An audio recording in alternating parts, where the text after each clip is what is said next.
Vamos abrir as Bíblias, irmãos, na Epístola de Paulo aos Romanos, capítulo 8. Epístola de Paulo aos Romanos, no capítulo 8. Nós vamos ler hoje do verso 1 ao verso 17.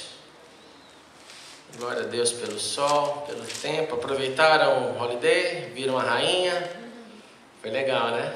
Foi muito bonito, foi muito bonito.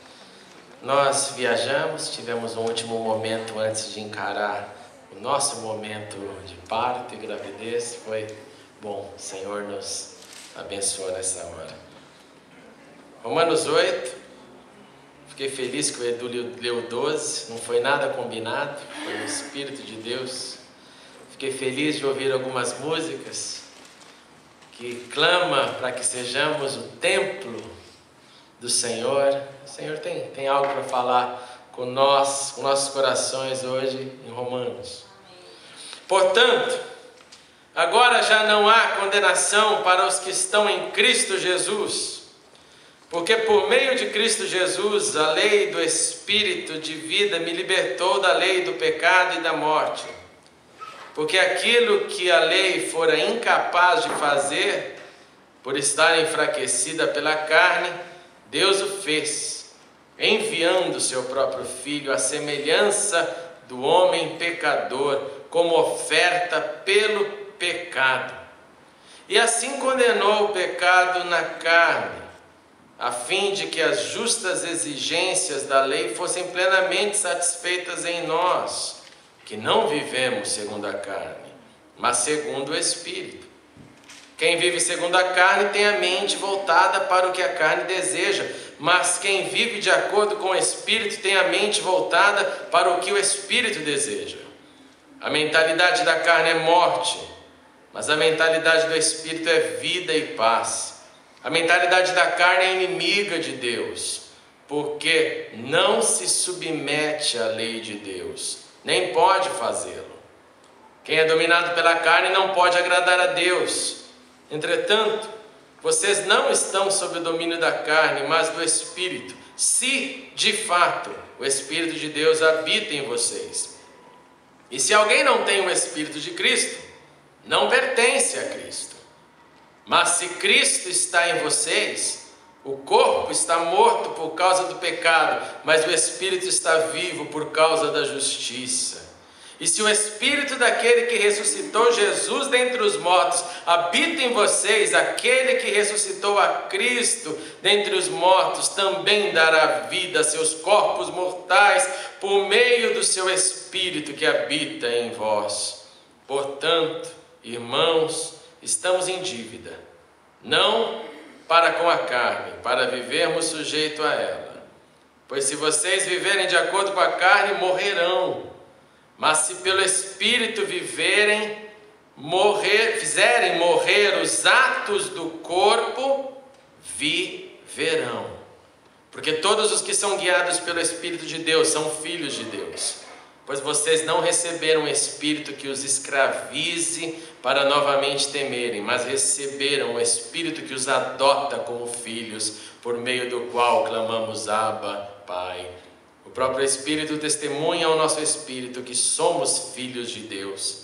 Se somos filhos, então somos herdeiros, herdeiros de Deus, co-herdeiros com Cristo, se, de fato, participamos dos seus sofrimentos, para que também participemos da sua glória. Senhor, obrigado pela tua presença, por essa noite, que ainda é dia, tão gostoso.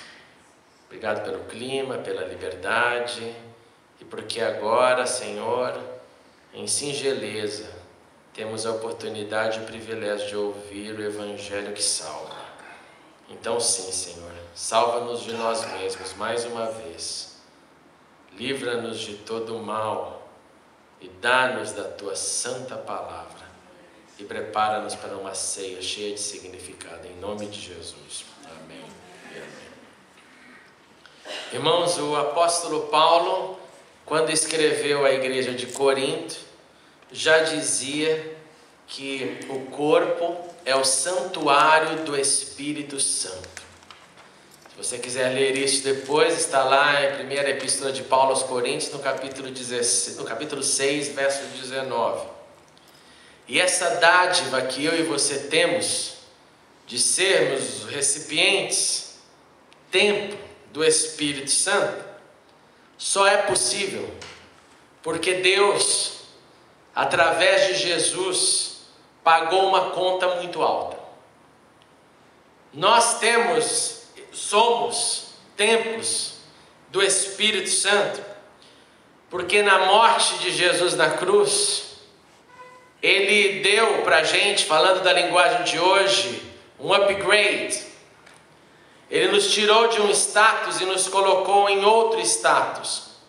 E esse novo status vem com a bênção de receber algo santo dentro da gente, de literalmente incorporar algo santo, essência de Deus, mas vem também com a responsabilidade de, uma vez que esse Espírito entra no meu corpo, no seu corpo, que esse Espírito que é Deus, que é a manifestação de Deus para essa época chamada época da graça, ou época da igreja, antes que tudo se acabe, para que através dessa dádiva eu e você venhamos a glorificar a Deus com nossos corpos, que nós venhamos a glorificar a Deus com as nossas ações, com as nossas atitudes, com a nossa vida. Sendo assim, a vida plena com Deus, ela só acontece quando um corpo, que é um recipiente, renega as autoinclinações da carne, dos desejos, das vontades, das tendências, e se permite encher do Espírito. E encher do Espírito significa não ter mais espaço para nenhum elemento estranho. Quando você sabe que um copo transbordou? Quando, irmãos? Quando tem espaço no copo? Você fala, enche meu copo até transbordar. Você vai colocando até transbordar. Os judeus têm uma prática muito legal no Shabat, que eles pegam um copo de vinho e enchem o copo de vinho, e muitos deles fazem o vinho até transbordar. Quando transborda, para e então agradece pelo vinho, dando esse simbolismo de transbordar, da abundância de Deus que vai transbordar na minha vida. Transborda aquilo que é cheio de algo, de algum elemento. E aí não cabe mais nada. Então, quando eu sou cheio desse Espírito, que me faz transbordar do Espírito, o Espírito que entra e que inunda o meu ser e que sai de dentro de mim de novo, unção, virtude do Espírito, não material ruim, mas material santo que sai de mim, aí eu vivo a vida cheia do Espírito. De modo que se eu não transbordar do Espírito, se eu não transbordar desse enchimento, eu vivo sem o Espírito. Ou talvez eu viva com uma porção do Espírito e uma outra de carne, e uma outra de outros elementos que não tem nada a ver com Deus. E cabe a mim e a você identificar se o que me enche e me faz transbordar e que tem espaço na minha vida é somente o Espírito, ou se o que me enche é o Espírito e mais outras categorias de ações na vida. O Espírito Santo é aquele que fala e que nos relembra da palavra, de modo que o Espírito Santo nos enche quando nós nos enchemos do texto. Guarda isso. Quando eu me encho do texto, da palavra, eu me encho do Espírito. Porque sem o texto, não há manifestação do Espírito que aguente o tranco da vida. Aí você pode me dizer, não, mas existem experiências, alguém conta uma, outro conta, o que eu chamo de tradição oral, e sim, tudo isso também é bênção. Você não fica abençoado quando você ouve uma história boa? Quando eu ouço uma história boa, aquilo me enche o coração. Se eu te contar uma bênção que aconteceu comigo, ou você conta uma que aconteceu na tua existência, só vai trazer para mim algo que legal. Vai me inspirar talvez. Vai me dar uma forma de ver uma situação, uma adversidade da vida, porque você passou, venceu, teve aquele momento e dividiu. Mas isso não traz o enchimento do Espírito. Porque a função do Espírito é lembrar a palavra, é lembrar o texto, aquilo que entrou na minha mente. E essa vida que se enche do Espírito, e esse Espírito que relembra a palavra, o texto, ele faz com que nós tenhamos duas dimensões principais. A primeira dimensão é a dimensão da individualidade. É você cheio do Espírito Santo. Você cheio do Espírito Santo, eu cheio do Espírito Santo, no meu individual, o primeiro ato que acontece na vida de quem é cheio do Espírito é o reconhecimento das fraquezas. O Espírito vem, quando o Espírito baixa em você, ou baixou em você pela primeira vez, ou em mim, a primeira coisa que eu percebi foi, caramba, eu sou ruim pra cá, eu sou mal mesmo, hein? Eu sou mal. Quando o Espírito vem, as minhas fraquezas ficam todas latentes. Eu percebo que eu tenho dificuldades, eu percebo que eu tenho buracos na minha vida. Tem esse lado ruim, tem aquele negócio ruim, porque Ele é santo e Ele não entra. E aí eu começo a tirar para fora os lixos, e eu começo a superar as minhas fraquezas, porque o Espírito dá-me o poder para que eu possa superar as minhas fraquezas. O Espírito então não é quem acusa e fala, você, hein, que você se vire, ou vire-se com a solução. Não, o Espírito vem e fala, a solução é essa, está aqui na palavra, faz isso. Mas tem aquele outro negócio, a solução é aquela ali, vai por essa via que tem solução. Então primeiro no individual, eu reconheço as minhas fraquezas, e eu supero as minhas fraquezas através do enchimento do Espírito, que lembra o texto, a palavra na minha vida. Segundo, quando eu sou cheio do Espírito, eu aprendo a não desistir nas minhas batalhas pessoais. Não desisto, não desisto. O lema de todo cristão deveria ser a tradução mal feita daquele filme antigo do Jean-Claude Van Damme, render-se nunca. Como que quem assistiu? Não é na minha época aí não. Retroceder nunca, render-se jamais. Em inglês deve ser talvez uma palavra só, né? Mas em português ficou desse tamanho o filme. Retroceder nunca, render-se jamais. Se você quiser um filme bem porre para assistir, tá aí uma dica. E luta, e chuta, aquelas coisas todas, né? Nós não podemos desistir, porque Jesus não desistiu. Gente, quer mais tentação que Jesus teve? Mais vontade de desistir do que Jesus pode ter vivido? Olhando ali aquele circo pegando fogo, crucifica, ele olhando assim, falando, eu? Podendo destruir todo mundo. Será que Jesus não ficou com desejo de ouvir os Boanerges, os irmãos do trovão? Desce fogo do céu, queima todo mundo, vocês vão ver quem vai ser crucificado agora. Não é verdade, irmãos. Imagina até o fim. Imagine você crescendo na sua juventude, sabendo que o seu fim é ruim, doloroso, terrível e injusto. Que o seu fim vai doer, igual Bezetacil, vai chegar o dia da injeção e vai doer. Minha mãe falava assim, vai doer, mas você precisa. Aí já ficava com o negócio na cabeça, mas vai doer. Você não ficava com você precisa, você ficava porque ela falou que vai doer. Então vai doer.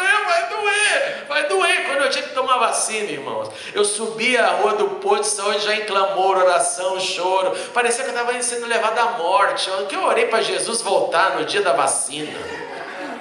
Volta hoje, Senhor, é hoje.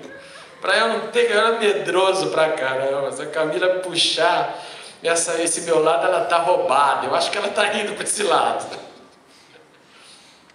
Jesus encara tudo, vence, não desiste. Por isso que Ele pode dizer para mim, no mundo tereis aflições, porém, tem de bom ânimo, eu venci o mundo. Terceiro, manter o que aprender.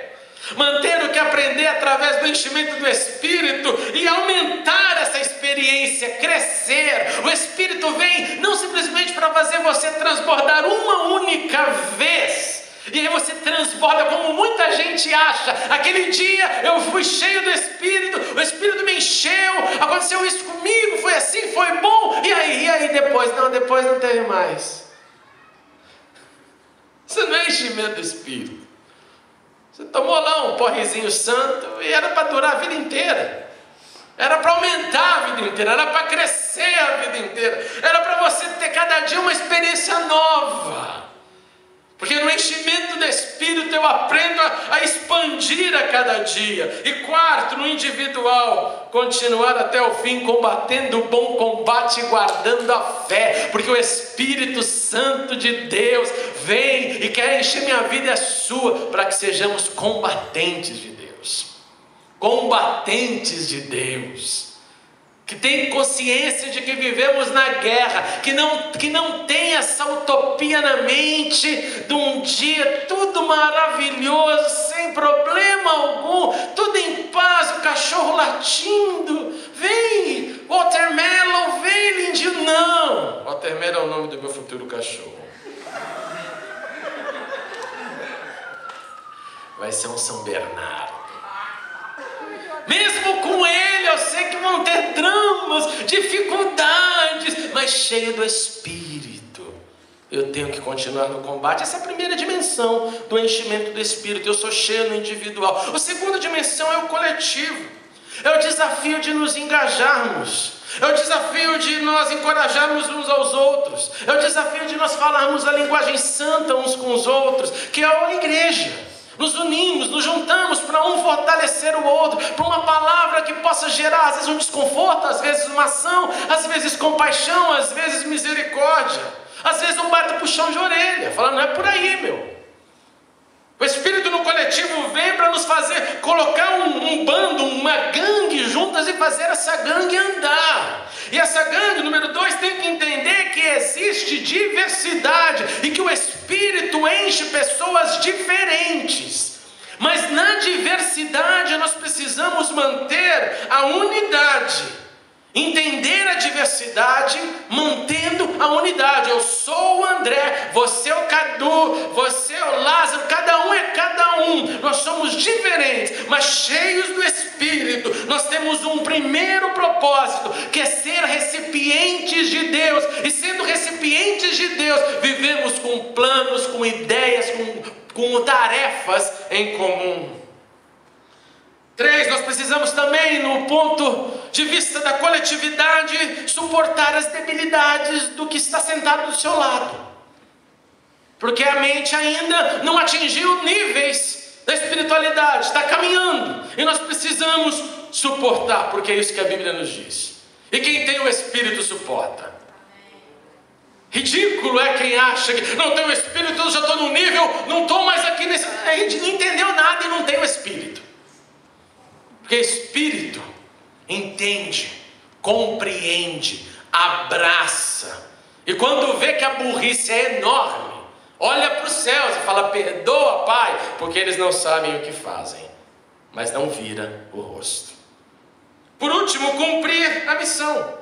Cheios do Espírito no coletivo, como o Edu tem nos lembrado, é cumprir a missão, é ser, é repartir, é saber o que nós somos chamados com essa tarefa e nós precisamos divulgar aquilo que recebemos.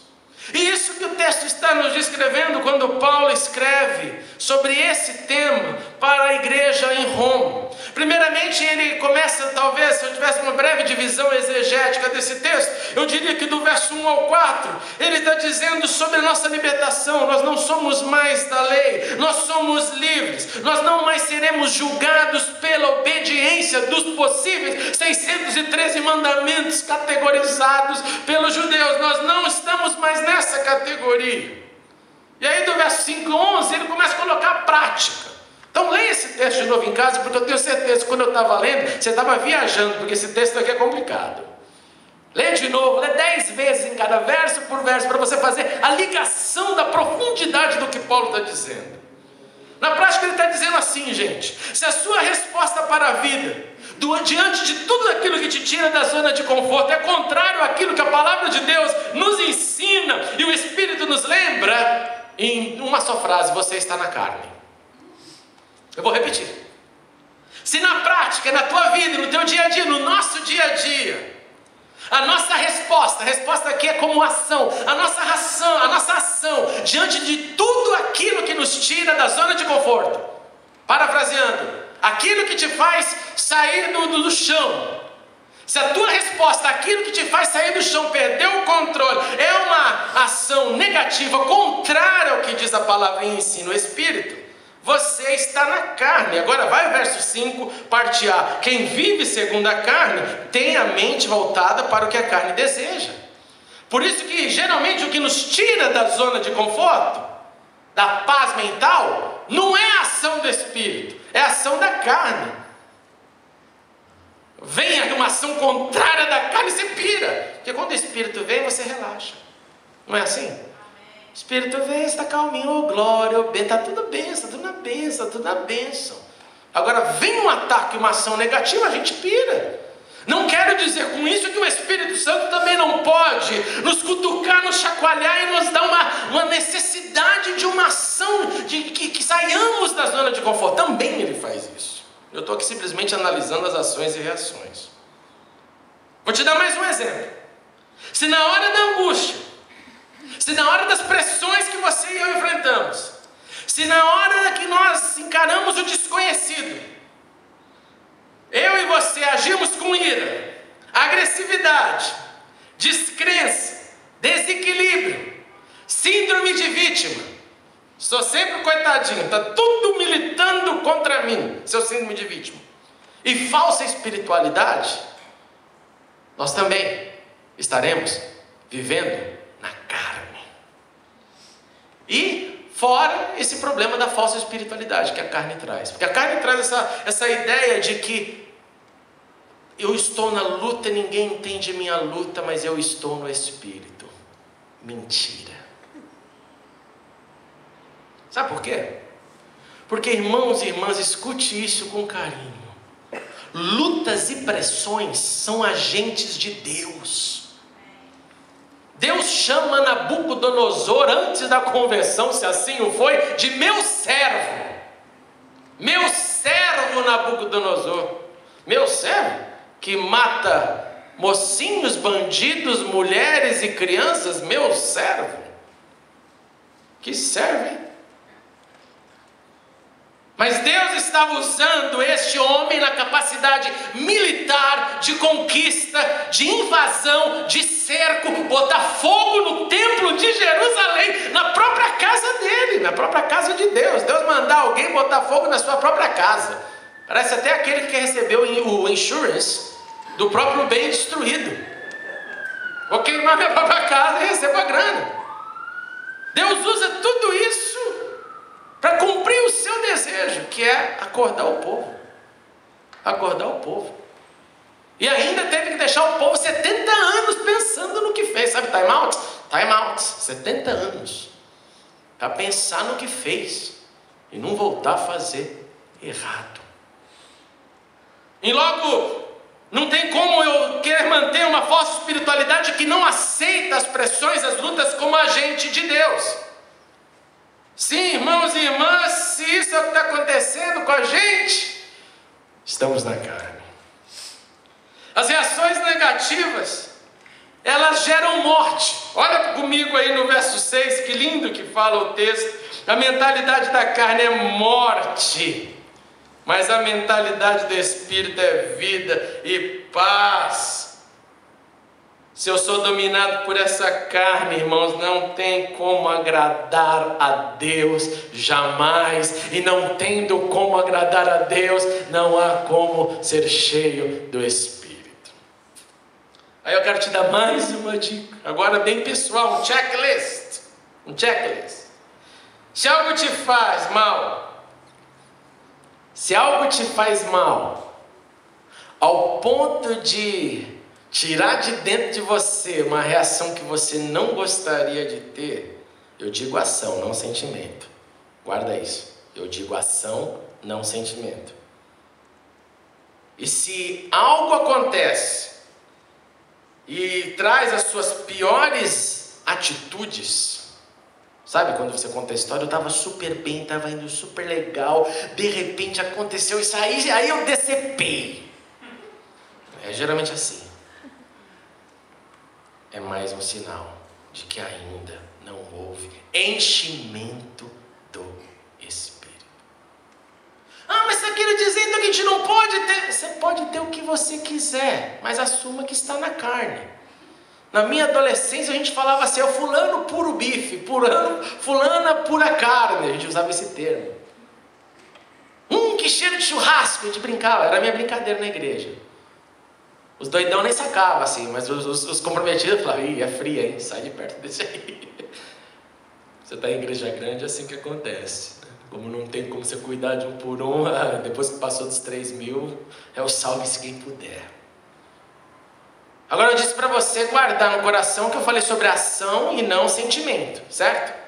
Se você reagir, se você tiver uma ação diante de algo que acontece com você, comigo, e reagir negativamente, tirando tudo que é mal de você, e eu disse ação e não sentimento, por quê? Porque não tem problema nenhum sentir mal.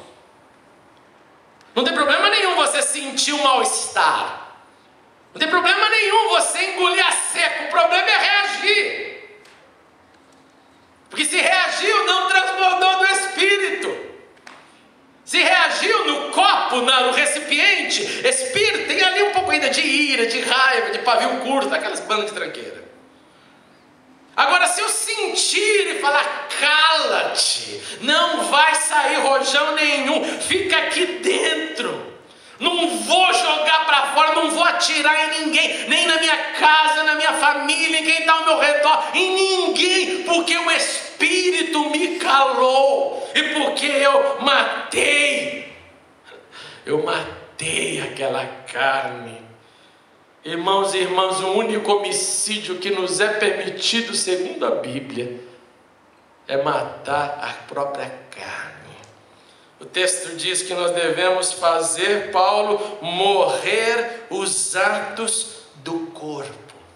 Fazer morrer aquilo que entra ali e que de alguma forma depois sai. E quando eu faço morrer os atos do corpo dessa carne, eu não tenho mais espaço para ficar cultivando reação que não seja o transbordar do Espírito. E eu sei que isso não é brincadeira.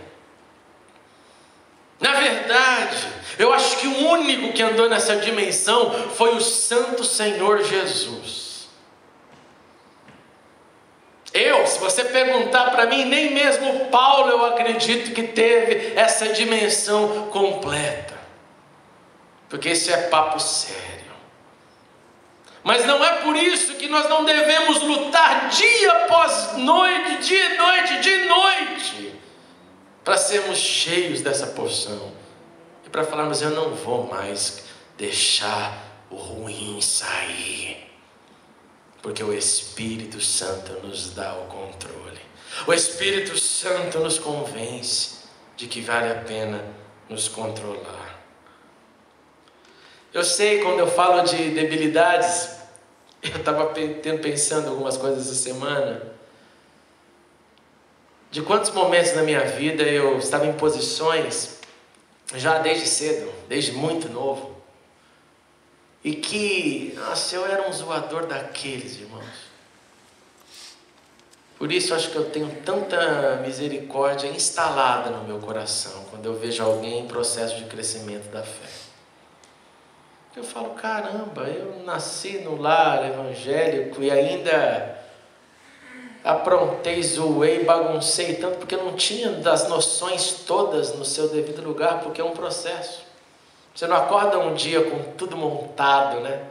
Um dia assim montou todo quebra-cabeça e já está perfeitamente são. Não, é um processo gradativo do texto em mim que me faz crescer. Por isso que eu entendo que as debilidades, elas refletem só a caminhada. Só a caminhada.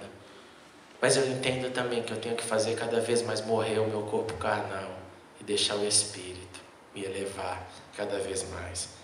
De modo que nós devemos sim, irmãos e irmãs, se queremos viver cheios do Espírito Santo, sentir, mas não reagir negativamente. Nós devemos e podemos chorar, mas não bater de volta. Nós podemos e devemos aprender com a obediência, como o próprio Jesus aprendeu, como diz o escritor de Hebreus, embora sendo filho, ele aprendeu a obedecer, por meio daquilo que sofreu, e uma vez aperfeiçoado, depois que ele aprendeu, ele tornou-se a fonte de salvação eterna para todos os que lhe obedecem. Eu e você não seremos jamais a fonte, mas nós podendo se imitarmos ao Senhor Jesus, cheios do Espírito, vivendo em obediência, não ser fontes, mas sermos canais de salvação para todos os que nos cercarem. Irmãos e irmãs, nessa noite de ceia, eu quero te lembrar que o mais legal da experiência cristã é o que Paulo conclui, esse trecho que eu concluo essa noite, quando ele escreve dizendo: o próprio Espírito testemunha ao nosso Espírito que nós somos filhos de Deus. Em outras palavras, quanto mais nos enchermos deste Espírito, mais viveremos com alegria nos lábios e convicção de que somos de Deus, de que Deus é nosso Pai. E quando Deus é nosso Pai, nós sabemos que há mais paciência, há mais amor, há mais chances, há um vai de novo, agora você consegue. De modo que diante das lutas, irmãos e irmãs, glorifique a Deus vivendo no Espírito. Diante das alegrias, contagie. Fale assim, conte para todo mundo o que está acontecendo. O que Deus tem feito, também continue no Espírito. Diante das incertezas, mantenha os olhos fixos em Deus e não se entregue às rápidas e sempre equivocadas reações da carne. Mas fale: Santo Espírito, enche mais uma vez a minha vida e dá-me o foco que eu preciso. Pois para nós sermos, como Paulo disse, irmãos e irmãs, herdeiros com Cristo, nós precisamos passar pelo sofrimento para depois recebemos a glória. Meu convite essa noite para todos nós é uma análise sobre como está esse nosso enchimento do Espírito.